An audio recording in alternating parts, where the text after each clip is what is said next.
for the state of Hawaii. Good morning. Good morning, Your Honor. John Arco appearing with Matthew Nardi as co-counsel on behalf of Stephen Capobianco, who is present in custody. Good morning. All right. We're here for a hearing on defendant's motion for new trial, which was supplemented. And so, at any rate, we'll proceed with arguments on the various grounds raised by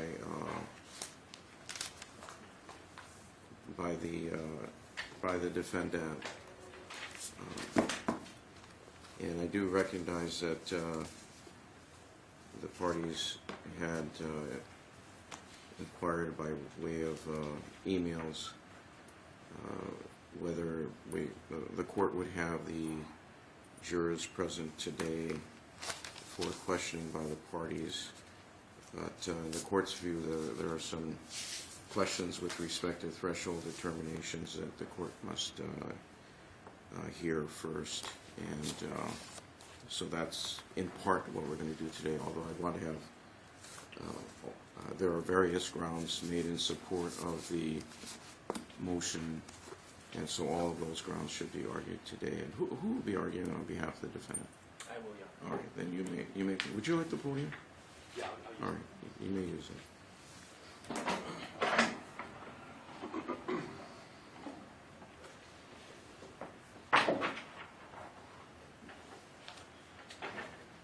Thank you, Your Honor. We are here today for this motion for a new trial, effectively on two grounds. One revolving around jury misconduct allegations, the other being around prosecutorial misconduct allegations, all of them bringing or raising the ultimate question of whether Mr. Capobianco's right to a fair trial has been violated. And I would submit that the applicable standard, which we have cited in our pleading at this point, would be whether the defense can make a prima facie showing of a deprivation that could substantially prejudice Mr. Capobianco's right to a fair trial by what should be an impartial jury. Once a rebuttable presumption is raised, the burden of proving harmlessness falls squarely on the prosecution. In this case, the defense can articulate, and the record evidences, at least two prima facie deprivations of Mr. Capobianco's right to a fair trial before a fair and impartial jury, in effect flowing from one mind-blowing revelation from a juror, as well as the supplemental grounds that have been pled. Those also fall within the realm of jury misconduct. I'll note that the baseline for everything that we're talking about here is that the most fundamental of tenets pertaining to the process that a fair trial and impartial jury must follow are substantially contained in the Hawaii Standard Jury Instruction 8.03, which was indeed provided to this jury. In the clearest language, this instruction requires that these jury members follow a mandated procedure, a procedure which has deliberately evolved through the collective experience of our courts, and one which in no way whatsoever contemplates deliberations characterized by rogue communications among certain jury members to the exclusion of others. Indeed, Jury Instruction 8.03 provides that until you are through with your consideration of this case or you are otherwise excused by the court, it is necessary from this time that you remain together as a body. If you need to communicate with the court, send a note through the bailiff. Please do not attempt to communicate with the court except in writing. During your recesses from deliberations, when you are released to go home in the evening, you must not discuss this case with anyone or permit anyone to discuss the case with you.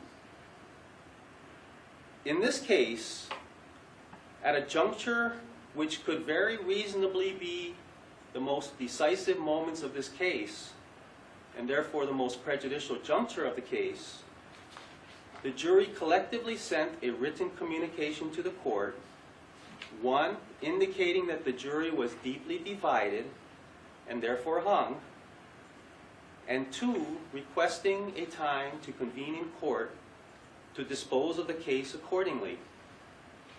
It is from this point that a prima facie showing of jury misconduct is evidenced by the record. Contrary to the dictates and tenets embodied in 8.03, a singular juror admitted to communicating independently with some 9 or so other jurors over the phone in the evening subsequent to the aforementioned written jury communication. These communications evidently were conducted in a manner where one juror communicated one-on-one with practically every other juror except the foreperson, a process clearly contrary to that mandated by due process. To compound this complete violation of due process and jury instructions, this juror then independently communicated with the court through telephone, again completely contrary to the dictates of jury instruction 8.03 and in complete violation of the tenets that are embodied in this express instruction. Please do not attempt to communicate with the court except in writing. The significant prima facie showings here are one, that a juror went rogue from the mandated process of collective deliberations, and as a direct result of his or her unilateral talks with practically every other juror, after hours, the collective decision of a hung jury after nearly 2 weeks of deliberations that was communicated in writing was in a matter of hours trumped by the fruits of her prohibited after-hours labor. The other deprivation of a fair trial that has been evidenced as it relates to this jury is that notwithstanding any self-serving communications to the contrary, nearly every member of the jury either knowingly or recklessly disregarded the substance of jury instruction 8.03, begging the question of how much did they choose to disregard other jury instructions to the prejudice of Mr. Capobianco. As it relates to jury conduct, 8.03 is the heart of their instructions. And, Your Honor, this is what the record reflects. At least 9 of the jurors were reportedly communicated with unlawfully by the juror at issue. None of them reported it to the court. What is evidence is that every person who communicated with juror number 1 outside of that jury room about their decisions either did not read the jury instruction or 2, disregarded the instruction. And if it's the latter, they did so to the extent that they deliberately concealed the communications to this court.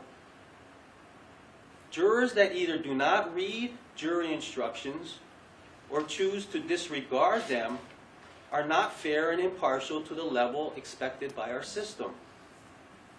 Again, none of these jurors made any effort to report this misconduct. I would submit that as it relates to the incident and circumstances revolving around the actions of the juror in question, what the record evidences is a loyalty to juror number 1 rather than a loyalty to following the jury instructions provided by this court.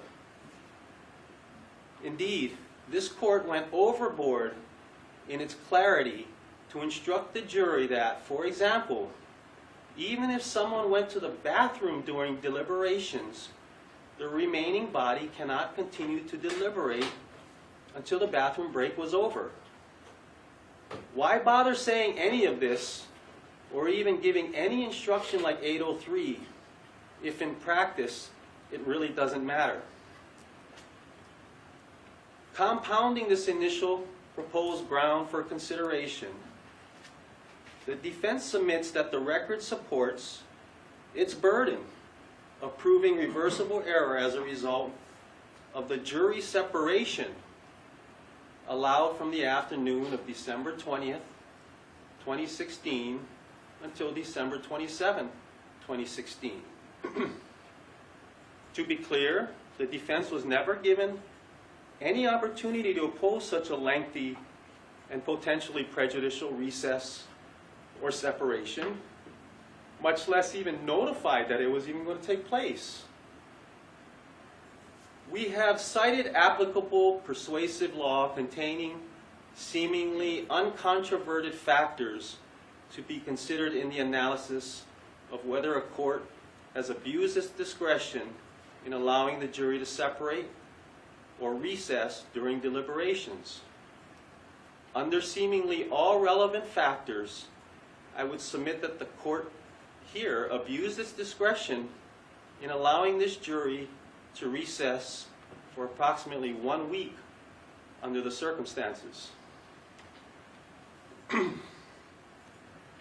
With the backdrop of the jury being deeply divided by its own report up to this separation, the court allowed this jury to dictate a course of conduct that defies any reason or common sense, and certainly flies against any relevant factor in an applicable analysis.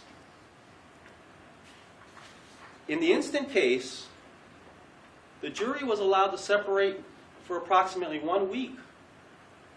The case was long and factually complex, as evidenced by the numerous transcripts requested by the jury during deliberations. The instant case was likely the highest profile and publicized trial in Maui County history, with news articles being written on almost a daily basis. The headlines to those articles would likely have been seen by at least some of the jurors. The trial could be viewed by the public anytime, day or night, via YouTube. Public sentiment regarding the case was and is extremely strong, and most often hostile towards the defense. The jury returned a verdict of guilty within a day after the 1 week separation, despite being unable to reach a verdict after the first 20 days of deliberations. Almost all of the jurors engaged in some form of misconduct by discussing the case inappropriately or allowing the case to be discussed with them over the phone. At least 2 of the jurors were regularly being exposed to news headlines regarding the instant case during that recess. Under the circumstances, it was error to allow the jury to separate for approximately 1 week, and the error resulted in substantial prejudice to Mr. Capobianco. Put another way, what rational basis was there for that separation? What compelling reason was there for that separation? Inasmuch as any court in the United States has ever considered, much less employed the tool of sequestering jurors in an effort to facilitate deliberations under certain circumstances, as well as to prevent overexposure or inadvertent misconduct, this court for some reason believed that it was harmless to put the defendant's fate on hold for an additional week while the jurors just decided to do their own things in this closed universe we call Maui. Even put in a legal context, at the point in time that a jury is hung, the court would typically, and did in this case, ask the jury if further time to deliberate might help reach a verdict. It does not and did not ask whether further time to recess or separate would help in reaching a unanimous verdict.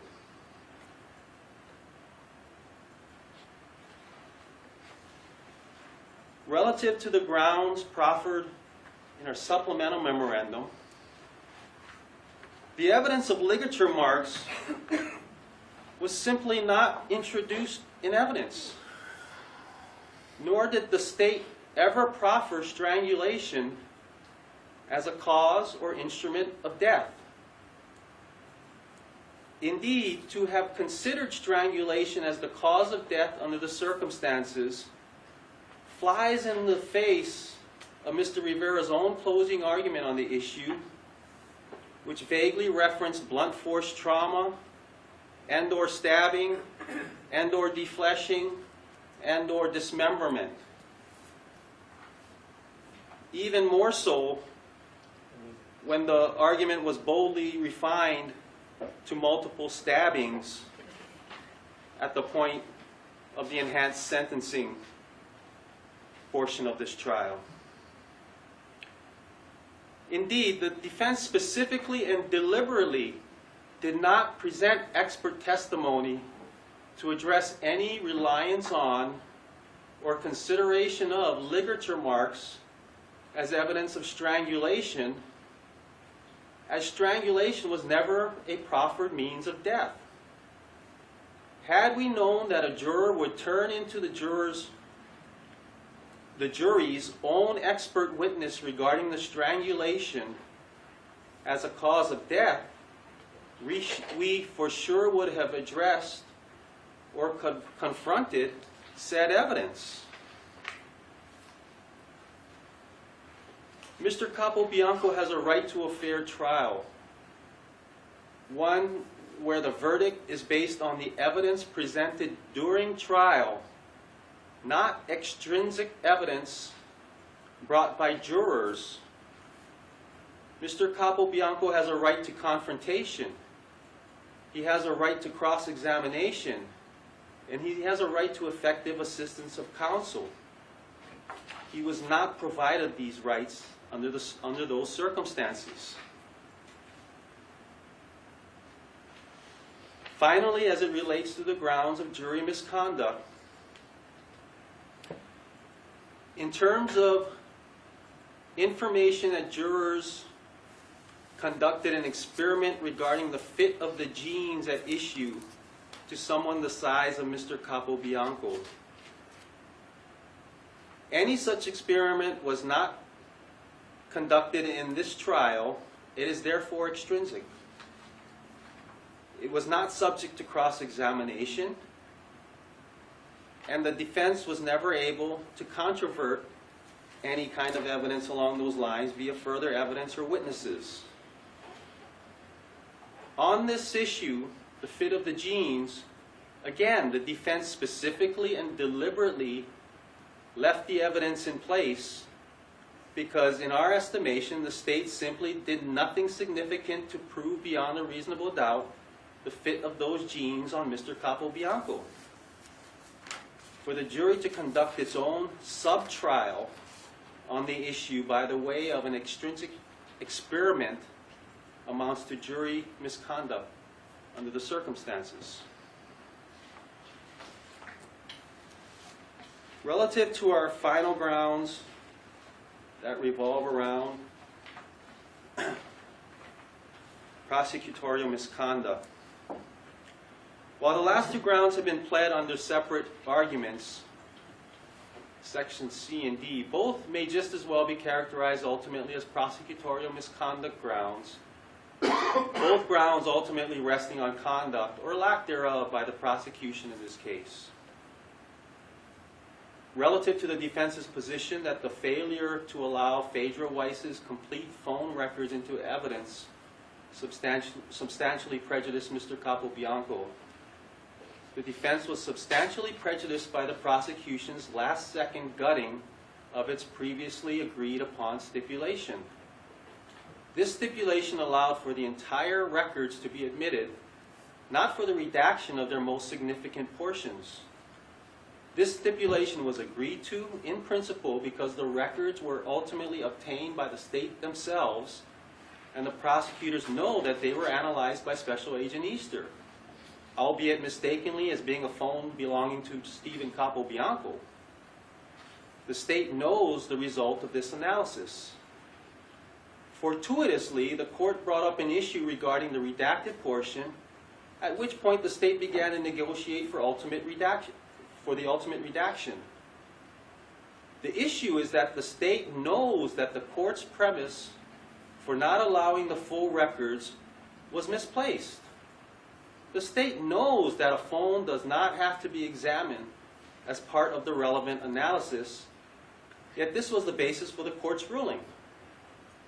Rather than correct the court, the state ran with the ball and is somehow contorting the issue into one of the defense being less than honest.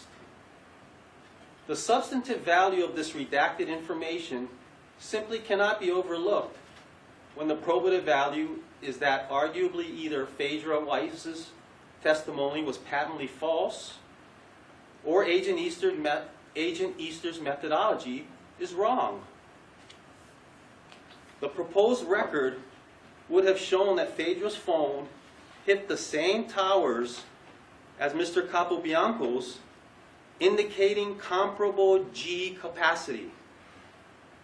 The rationale for redacting the records were misplaced, and the prosecutor took unfair advantage of this mistake. Similarly, numerous remarks made by Mr. Rivera during closing arguments resulted in substantial prejudice to Mr. Capobianco.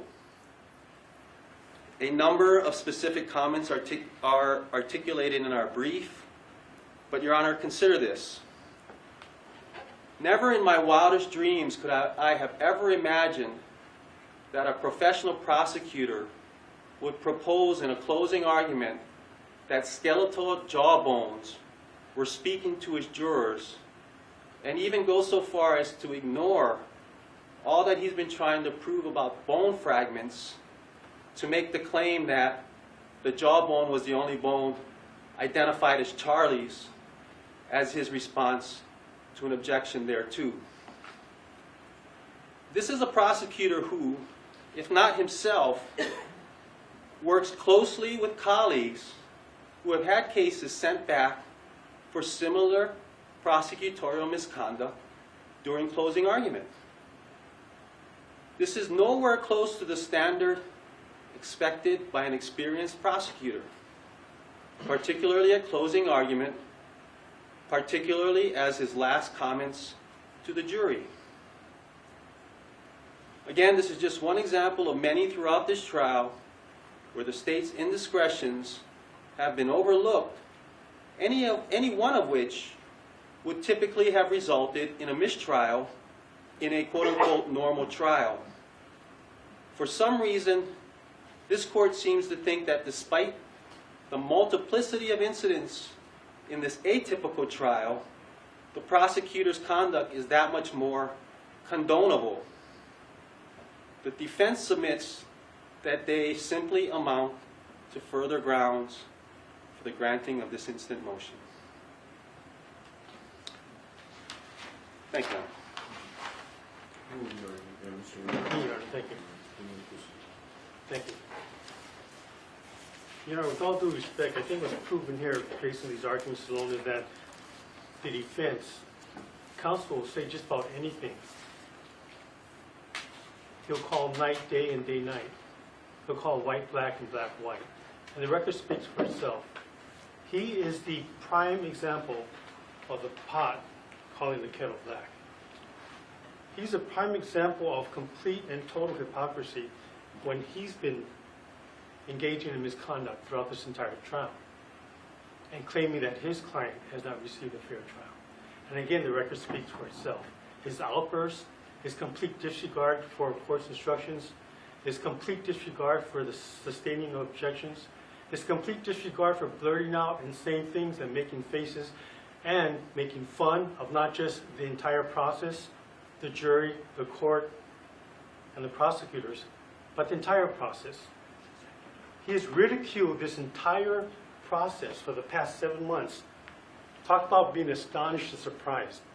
The state is surprised that somebody would go to that means and then argue that the state is acting unprofessionally. Again, the record will speak for itself.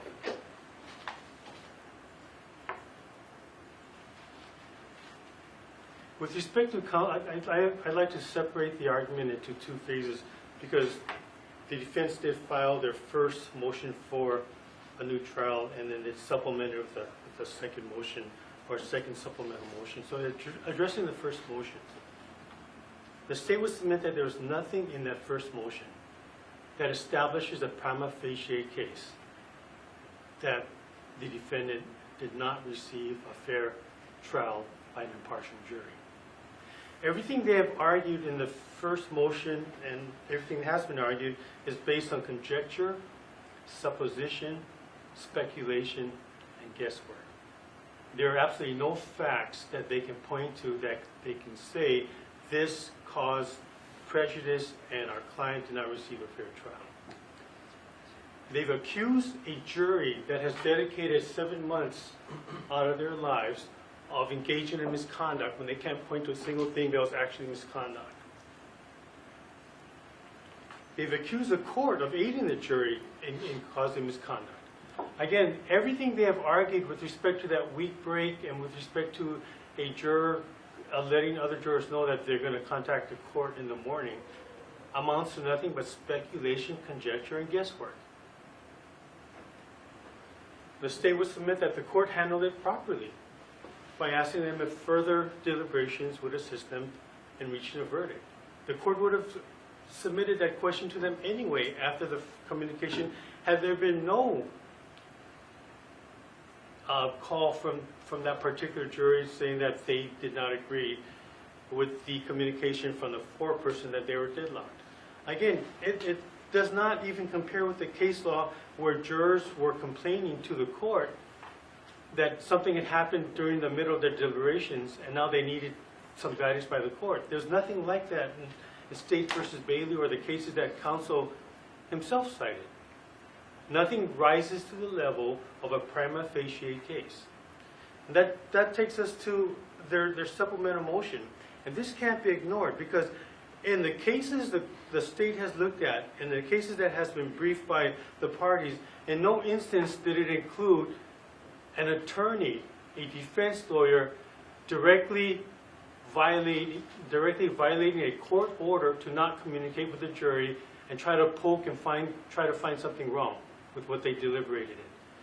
All of these cases show jurors reporting to the court or jurors reporting to someone else other than an attorney who would willfully violate a direct order from the court not to communicate with the jury. And that can't be overlooked in this case because that's exactly what counsel has done. Talk about violating court orders. I'm going to object to that as we don't agree that there was any order violated. I'll just state that for the record. And that's their problem. They won't agree to their misconduct. He doesn't agree, counsel does not agree when he intentionally misled the court when the court asked for an offer of proof with respect to the phone records. He doesn't agree it's a violation. He tries to blame the state that he lies to the court. That's where they're coming from. And that's what they did in this case. They were told directly, the jury, the parties were instructed directly by the court. And we both know, because we've practiced in front of Your Honor before, where it is a standard practice of I'm going to yours. object to counsel talking about what I know. I do not understand it like that. As far as I know, when trials are over, we can talk to jurors. This is argument on the motion. Thank you, Your Honor. And again, he will say what it takes, whatever it takes, to make a point across whether it's true or not.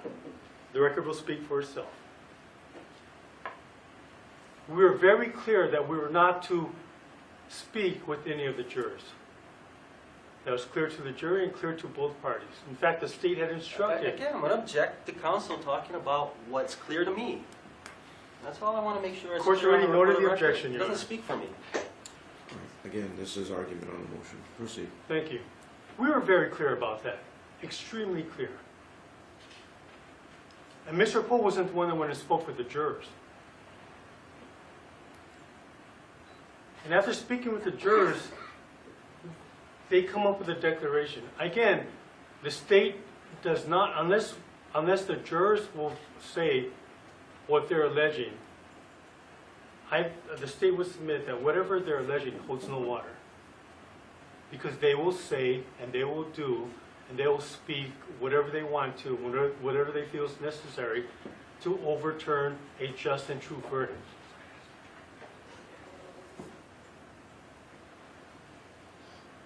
In this instance,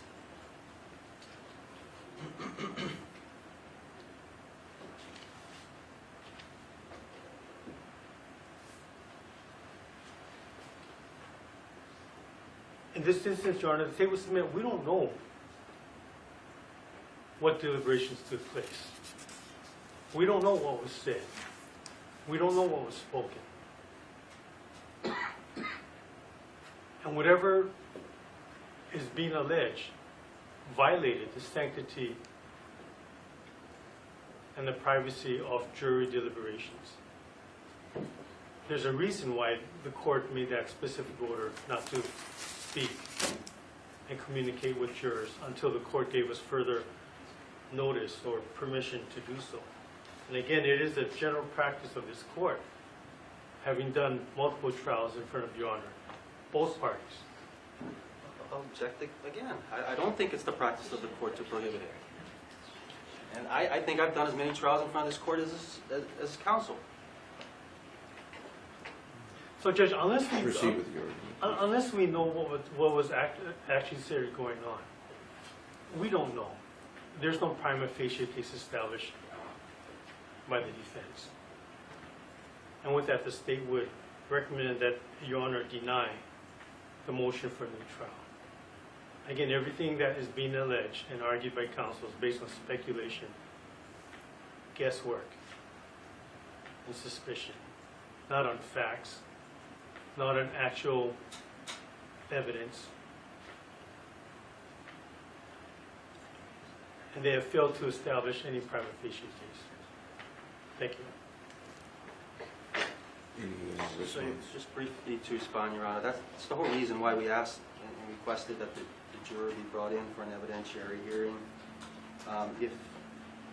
If the record it does not, I mean, that's what we're asking for.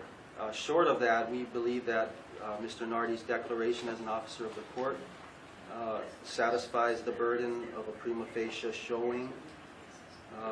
We would have hoped to have shored up that burden by having the witness here today. But, you know, frankly, Your Honor, from our defense perspective and from the appellate, from our view of the appellate procedure, it's probably the best thing for the defense that can happen if this court does not make further inquiry with this jury. We believe that's the best appellate record we can create because we feel like we have created the prima facie showing. And if this court does not make inquiry, we feel like we've done we have done what we need to do for appellate purposes. So we will rest on that. Thank you. All right.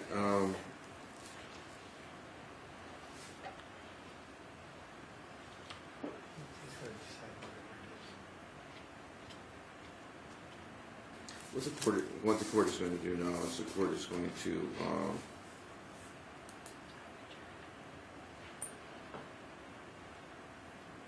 recess the hearing for approximately 2 hours, and then I'll rule on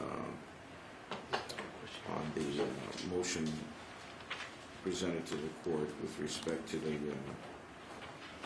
various issues that the court has to consider relative to a motion of this nature. So we'll reconvene at 11:30. Thank you. It's in recess.